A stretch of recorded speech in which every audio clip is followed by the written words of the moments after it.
Wow, Daniel was very brave in this story.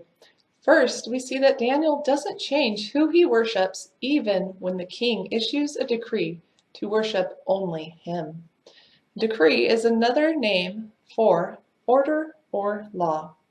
In Daniel 6, 7 through 9, it says, "So the administrators and the satraps went as a group to the king and said, 'O King Darius, live forever. The royal administrators, prefects, satraps, advisors, and governors have all agreed that the king should issue an edict and enforce the decree that anyone who prays to any god or man during the next 30 days, except to you, O king, shall be thrown into the lion's den.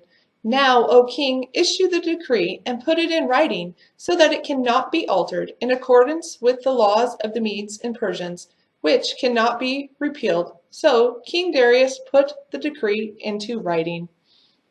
Daniel knew that God expected him to worship no other gods or idols. He was to worship God only, as written in Exodus 20:3 through 6. Let us see what Daniel did in response to the decree. Daniel 6:10 reads, "Now when Daniel learned that the decree had been published, he went home to his upstairs room where the windows opened towards Jerusalem.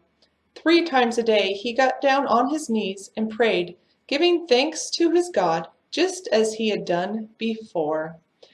Daniel went as he always had 3 times a day to pray to God.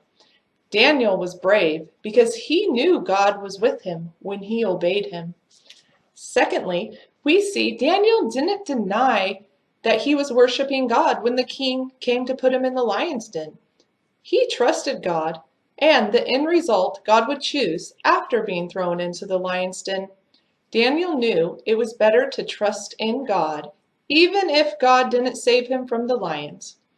Daniel 6:16 reads, "So the king gave order, and they brought Daniel and threw him into the lion's den. The king said to Daniel, 'May your God, whom you serve continually, rescue you.'"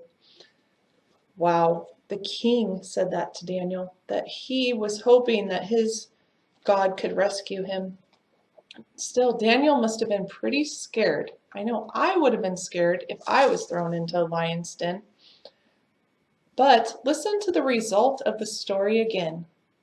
Daniel 6:19 through 22 says, "At the first light of dawn, the king got up and hurried to the lion's den.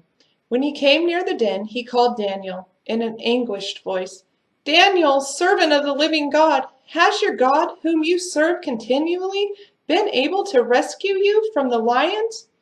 Daniel answered, 'O king, live forever. My God sent his angel and has shut the mouths of the lions. They have not hurt me because I was found innocent in his sight, nor have I ever done any wrong before you, O king.'"